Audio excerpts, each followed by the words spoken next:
Dans son essai L'emprise Netflix publié aux éditions de la Nouvelle Librairie, le journaliste Édouard Chano nous fait découvrir les coulisses d'une industrie qui a fait de la propagation du wokisme l'une de ses spécialités.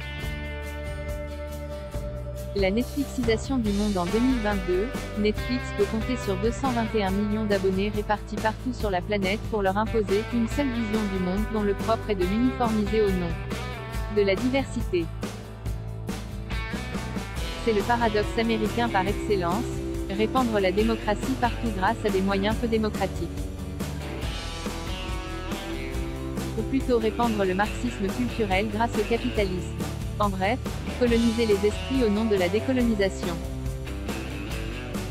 Jusque dans les bidonvilles de l'Inde où des gens se partageront un abonnement pour regarder des séries sur leur portable, dans son ensemble, Netflix est féministe, multiculturaliste et écologiste à l'américaine.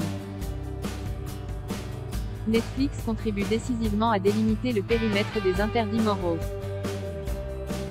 Sur la plateforme, les militants woke devenus managers, scénaristes, réalisateurs ou producteurs de séries ouvrent la fenêtre de nos esprits à leur propre jugement, autrefois impensable et demain populaire, analyse Édouard Chano. Révolution culturelle, révolution managériale, chez Netflix, la révolution culturelle doit être permanente, mais aussi la révolution managériale qui permet à la première de prendre forme. Forte de son milliard d'heures de visionnement par semaine en 2018, la plateforme prône une concurrence démesurée entre ses employés bien qu'elle soit devenue l'un des symboles de l'esprit pantouflard occidental. Les employés de Netflix n'ont pas vraiment le temps de jouir de leurs propres produits.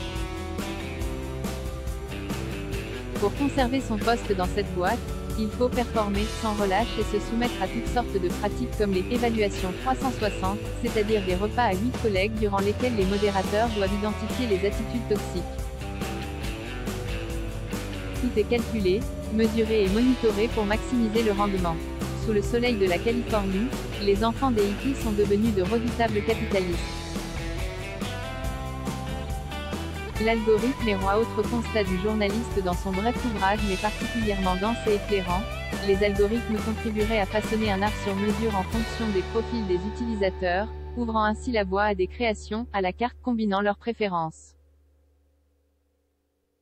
Serait donc en train de naître une manière de scénariser tenant moins compte des passions et aspirations humaines intemporelles que des attentes psychologiques immédiates d'un public hypnotisé. Netflix aspire à cibler de manière toujours plus précise ce que vous avez envie de voir à tel moment de la journée, il aspire à vous connaître pour vous vendre une ambiance. Netflix ne saurait être réduit à une simple plateforme de streaming. C'est un mastodonte du data, qui a fait basculer l'intelligence artificielle dans la consommation et la production cinématographique. Par ailleurs, l'auteur note que l'entreprise américaine semble avoir entamé son déclin, devant maintenant redoubler d'efforts et d'ingéniosité pour que ses adeptes continuent à lui offrir autant de temps de cerveau. Aucune entreprise ne peut arrêter de courir dans le marché contemporain. Comme quoi le confinement n'aura pas été si bénéfique pour Netflix, ou du moins pas plus que pour HBO, Disney+ et Amazon Prime, ses principaux concurrents dans cette course au divertissement à la maison. Édouard Chano, L'emprise Netflix, Nouvelle Librairie, 2022, 70p. 7 €.